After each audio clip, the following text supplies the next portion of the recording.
தளபதி நடிகர் விஜய் நடிப்பில் சமீபத்தில் வெளியான படம் கோட். இப்படத்தை வெங்கட் பிரபு இயக்கியிருந்தார். பெரும் எதிர்பார்ப்புக்கு இடையே வெளியான இப்படம் பல்வேறு விமர்சனங்களை பெற்று ரசிகர்களை அதிர்ச்சிக்குள்ளாக்கியது.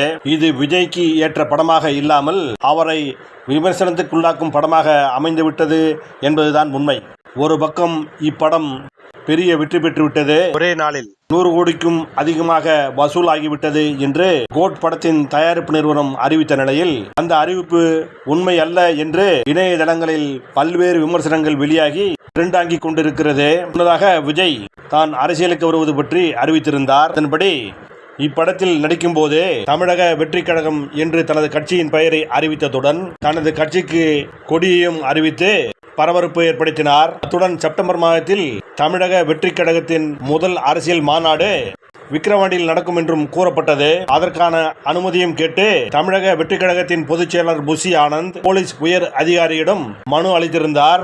அந்த மனு மீது பல்வேறு கேள்விகள் கேட்கப்பட்டு அதற்கு கட்சி தரப்பில் பதிலும் அளிக்கப்பட்டு ஒரு வழியாக மாநாடு நடத்த அனுமதி அளிக்கப்பட்டது. ஆனாலும் கோட் படத்தின் தோல்வி, விஜய் அரசியல் கட்சி ஆரம்பித்த பிறகும் அந்த கட்சிக்கு வேறு கட்சியிலிருந்து எந்த தலைவர்களும் வந்து இணையாதது, மேலும் நடிகை குஷ்பு பாஜகவிலிருந்து விலகி விஜயின் கட்சியில் இணைய உள்ளதாக பரபரப்பான தகவல் வெளியாகி கொண்டிருக்கிறது. அதேபோல் நமிதாவும் விஜய் கட்சியில் இணைவார் என்று கூறப்பட்டு வருகிறது. இந்த தகவல் எல்லாம் சம்பந்தப்பட்டவர்கள் தரப்பில் உறுதியாகாத நிலையில் கட்சியின் முதல் மாநாட்டை ஏற்பாடு செய்வதில் போதுமான அவகாசம் இல்லாத நிலையில் கட்சி மாநாட்டை தள்ளி வைக்க விஜய் முடிவு செய்திருப்பதாக கூறப்படுகிறது. அதிமுகவிலிருந்து முன்னாள் அமைச்சர்கள் சிலர் விஜய் கட்சிக்கு வருவார்கள் என்று பரபரப்பாக பேசப்பட்டு வருகிறது. குஷ்பு வருவாரா, நமிதா வருவாரா என்ற கேள்வியும் எழுந்துள்ளது. யார் வருகிறார்களோ இல்லையோ விஜய் அரசியல் கட்சி ஆரம்பித்து விட்டார். 2026ஆம் ஆண்டு அக்கட்சி சட்டமன்ற தேர்தலில் போட்டியிடும் என்றும் அறிவிக்கப்பட்டிருக்கிறது. இதற்கிடையில் அரசியல் சூழல்கள் தமிழ்நாட்டில் மாறும் நிலை உருவாகி கொண்டிருக்கிறது. விஜய் கட்சியுடன் அதிமுக, சீமானின் நாம் தமிழர் கட்சி கூட்டணி அமைக்கும் என்று ஒரு பேச்சு நிலவுகிறது. அதே சமயம் திருமாவளவனின் விடுதலை சிறுத்தைகள் கட்சியும் இந்த கூட்டணியில் இணைய வாய்ப்புள்ளதாக அரசியல் நோக்கர்கள் கருத்து தெரிவித்து வருகின்றனர். ஆனால் இந்த கூட்டணி பற்றி அதிமுக பொதுச் செயலாளர் எடப்பாடி பழனிசாமி, நாம் தமிழர் கட்சி ஒருங்கிணைப்பாளர் சீமான், விடுதலை சிறுத்தைகள் கட்சி தலைவர் திருமாவளவன் ஆகிய யாரும் விஜய் கட்சியில் கூட்டணி வைக்கப் போவதாக இதுவரை அறிவிக்கவில்லை. தேர்தலுக்கு இன்னும் 1.5 வருடம் இருக்கிறது, அப்போது பார்த்துக் கொள்ளலாம் என்று இது பற்றி அவர்கள் கருத்து தெரிவித்து வருகின்றனர். இதற்கிடையில் விஜயகாந்தின் தேமுதிக கட்சி சார்பில் பேட்டியளித்த கட்சியின் பொதுச் செயலாளர் பிரேமலதா, விஜய் கட்சி தொடங்கியதற்கு வாழ்த்துக்கள், ஆனால் அந்த கட்சியுடன் நாங்கள் கூட்டணி அமைப்பதா என்பது பற்றி முடிவு செய்யவில்லை. ஆனால் விஜய் கட்சியுடன் கூட்டணி அமைப்பது பற்றி தேமுதிக எந்த முடிவும் எடுக்கவில்லை. ஏனென்றால் விஜய் இப்போதுதான் கட்சி ஆரம்பித்திருக்கிறார். நாங்கள் கட்சி ஆரம்பித்து சுமார் 20 வருடங்கள் ஆகிவிட்டது. எனவே கூட்டணி குறித்தெல்லாம் இப்போது விவாதிக்க முடியாது. இது பற்றி கருத்து கேட்க வேண்டும் என்றால் நீங்கள் விஜயிடமே கேட்டுக்கொள்ளுங்கள் என்று அவர் நழுவிவிட்டார். விஜய் கட்சி ஒரு குழந்தை கட்சியாக அரசியலில் தற்போது தவழத் தொடங்கி இருக்கிறது. ஆனால் எதிர் நிற்கும் கட்சிகள் மூத்த கட்சிகளாக இருப்பதால் யாருமே விஜய் கட்சியுடன் நாங்கள் கூட்டணி அமைப்போம் என்று முன்வந்து சொல்ல தயக்கம் காட்டி வருகிறார்கள். இதற்கிடையில் பாஜகவும் ஒரு பக்கம் விஜயை தங்கள் கூட்டணியில் இணைக்க முயற்சிகள் மேற்கொண்டிருக்கிறது. விஜயை ஜோசப் விஜய் என்று விமர்சித்து வந்த பாஜகவின் மூத்த தலைவர் எச் ராஜா தற்போது விஜய் கட்சிக்கு வாழ்த்து தெரிவித்திருப்பதுடன் விஜயை பற்றி நான் தவறாக எதுவும் பேசவில்லை என்று ஸ்டேட்மெண்ட் கொடுத்து வருகிறார். அரசியலில் இதெல்லாம் சாதாரணமப்பா என்பது போல் தற்போது அரசியல் நிலவரங்கள் மாறிக்கொண்டிருக்கின்றன. இதற்கிடையில் கோட் படம் வெற்றியா தோல்வியா என்ற பட்டிமன்றம் இன்னுமே முடிவடையாத நிலையில் விஜய் ரசிகர்கள் குழப்பத்தில் இருக்கின்றனர். அவர்களுக்கு ஊக்கத்தையும் தைரியத்தையும் தரும் வகையில் விஜய் தனது புதிய பட அறிவிப்பை தற்போது வெளியிட்டிருக்கிறார். தளபதி 69 என்று தற்காலிக பெயரிடப்பட்டுள்ள இப்படத்தை எச் வினோத் இயக்க இருக்கிறார். இவர் வேறு யாருமல்ல, தல அஜித் நடித்த நேர்கொண்ட பார்வை, துணிவு, கார்த்தி நடித்த தீரன், அதிகாரம் 1 போன்ற வெற்றி படங்களை வழங்கி திரையுலகில் தனக்கான ஒரு இடத்தை பிடித்து வைத்திருக்கும் இயக்குனர் ஆவார். விஜய் அரசியல் கட்சி தொடங்கிவிட்டதால் அவர் நடிக்கும் கடைசி படமாக தளபதி 69 இருக்கும் என்று அவரே ஏற்கனவே அறிவித்திருக்கிறார்.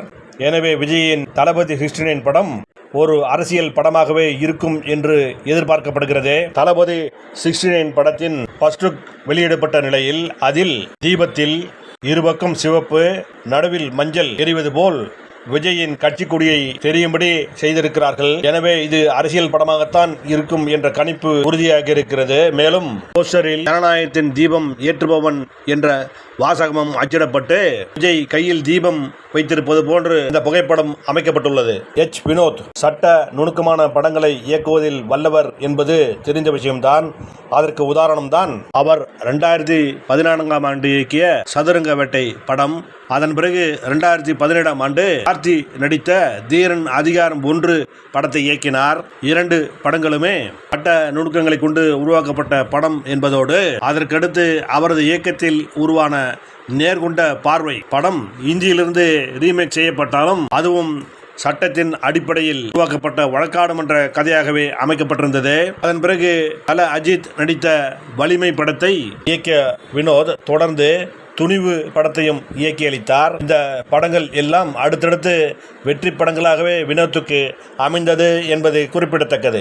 அந்த வரிசையில்தான் தற்போது தளபதி 69 படத்தை இயக்கும் பொறுப்பை எச். வினோத் ஏற்றிருக்கிறார். ஏற்கனவே அவர் இயக்கிய பெரும்பாலான படங்கள் சட்ட நுணுக்கத்திலான படங்கள் என்பதால் விஜய் நடிக்கும் தளபதி 69 படமும் சட்ட நுணுக்கத்தின் அடிப்படையில் உருவாகும் ஒரு படமாகவே இருக்கும் என்று கருதப்படுகிறது. இதில் எச். வினோத் எப்படி அரசியலை கலக்கப் போகிறார், அது தளபதி விஜய்க்கு எந்த வகையில் 2026ஆம் ஆண்டு தேர்தலில் உதவியாக இருக்க போகிறது என்பதெல்லாம் கேள்விக்குறியாகவே இருக்கிறது. சட்டத்தின் அடிப்படையில் மக்களுக்கு ஜனநாயக உரிமையை பெற்றுத்தரும் ஒரு கதையாகவே தளபதி 69 இருக்கும் என்று கூறப்படுகிறது. இந்த கதை எந்த வடிவில் இருக்கும் என்பது அடுத்தடுத்த நாட்களில் தெரிய வரும். இதற்கிடையில் விஜய் நடிக்கும் தளபதி 69 படத்தை தயாரிக்கும் பட நிறுவனம் வெளியிட்டிருக்கும் செய்திக்குறிப்பில் KVN புரொடக்ஷன்ஸ் தமது பெருமைமிகு அடுத்த படைப்பான தளபதி விஜயுடன் இணையும் தளபதி 69 தமிழில் தங்களது முதலாவது தயாரிப்பாக அமைவதை அதிகாரப்பூர்வமாக அறிவிப்பதில் பெருமகிழ்ச்சி அடைகிறது. இந்த படம் உச்ச நட்சத்திரங்களில் ஒருவரான புகழ்பெற்ற தளபதி விஜய்க்கும் புகழ்பெற்ற தயாரிப்பு நிறுவனம், புகழ்பெற்ற இயக்குனர் எச். வினோத் மற்றும் தரவரிசையில் இடம் பிடிக்கும் பாடல்களை தந்த அனிருத் ரவிச்சந்தர் ஆகியோர் இடையிலான குறிப்பிடத்தக்க புதுமையான கூட்டணியாக அமைகிறது.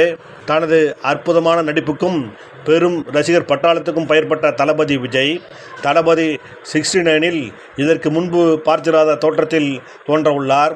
தரமான திரைப்படங்களை தயாரிப்பதோடு மட்டுமல்லாமல் நல்ல கதையம்சம் கொண்ட திரைப்படங்களை விநியோகிப்பதற்கும் பெயர் பெற்ற வெங்கட் கே. நாராயணா தனது சொந்த தயாரிப்பு நிறுவனமான KVN புரொடக்ஷன் சார்பில் தளபதி 69ஐ தயாரிப்பதன் மூலம் தலை சிறந்த படைப்பை வழங்க உறுதி கொண்டுள்ளார். இத்திரைப்படத்தை ஜெகதீஷ் பழனிசாமி மற்றும் லோகித் NK இணைந்து தயாரிக்கிறார்கள். குறிப்பிடத்தக்க தனது முந்தைய படைப்புகளின் மூலம் பாராட்டப்பட்ட திறமையான இயக்குனரான எச். வினோத் இந்த பிரம்மாண்ட முயற்சிக்கு உயிரளிக்கிறார். தளபதி விஜய் மற்றும் எச். வினோத் முதன்முறையாக கூட்டணி சேர்வதன் மூலம் ஒரு புதுமையான மற்றும் அற்புதமான சினிமா அனுபவத்தை அளிக்கும் திரைப்படமாக அமையும் என்பது உறுதியாகிறது. இதற்கு முன்பு தளபதி விஜய் நடித்த திரைப்படங்களான கத்தி, மாஸ்டர், பீஸ்ட் மற்றும் லியோ போன்ற படங்களுக்கு இசையமைத்து வெற்றில் பாடல்களை தந்த அனிருத் ரவிச்சந்தர் இத்திரைப்படத்திற்கு இசையமைப்பதன் மூலம் தளபதி விஜயுடன் 5வது முறையாக கூட்டணி அமைக்கிறார். இத்திரைப்படத்தின் மூலம் மாபெரும் வெற்றியை எதிர்நோக்குகிறோம்.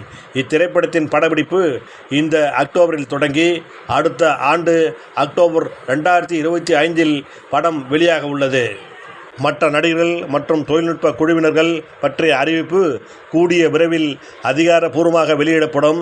KVN புரொடக்ஷன்ஸ் நிறுவனம் தளபதி விஜய் அவரது ரசிகர்களுடன் பகிர்ந்து கொண்ட மலரும் நினைவுகளையும் இப்படப்பிடிப்பின் போது உருவாகும் புதிய நினைவுகளையும் பகிர்ந்து கொள்ள பிரத்யேக வியூகத்தை வகுத்துள்ளது. இந்த பிரம்மாண்டமான பயணத்தில் தங்களது வாழ்த்துக்களையும் ஆசீர்வாதங்களையும் ஆதரவையும் எதிர்நோக்குகிறோம். இதை கொண்டாடுவதோடு மட்டுமல்லாமல் அன்பு மற்றும் மகிழ்ச்சியை பகிருங்கள். நிறைய அறிவிப்புகள் வரவுள்ளன, காத்திருங்கள். இவ்வாறு விஜய் படத்தை தயாரிக்கும் KVN நிறுவனம் தனது செய்திக்குறிப்பில் தெரிவித்துள்ளது. படத்தில் விஜய் நடித்த போது அவருக்கு 200 கோடி சம்பளம் வழங்கப்பட்டதாக கூறப்பட்டது. அது பத்திரிகை வாயிலாகவே செய்தியாகவே வெளியானது. தற்போது தளபதி 69 படத்திற்கு இந்தியாவிலேயே அதிக சம்பளம் பெறும் ஒரு நடிகராக விஜய் உயர்வார் என்று தெரிகிறது. படத்திற்கு அவருக்கு 279 கோடி சம்பளம் தர உள்ளதாக கூறப்படுகிறது. இவ்வளவு சம்பளமும் பெற்றால் இந்தியாவிலேயே அதிக சம்பளம் பெறும் நடிகராக விஜய் முதலிடத்தை பிடிப்பார் என்பது உலகினரின் கூற்றாக உள்ளது. சம்பளம் எவ்வளவு உயர்வாக இருந்தாலும் சரி, விஜய் நடிக்கும் கடைசி படம் அவருக்கு பெரும் வெற்றி படமாக அமைய வேண்டும் என்பதில் படக்குழுவும் இயக்குனரும் தீவிரம் காட்ட வேண்டும் என்பதுதான் இப்போதைக்கு அறிவுரையாக உள்ளது. ரசிகர்களும் அதைத்தான் எதிர்பார்க்கிறார்கள்.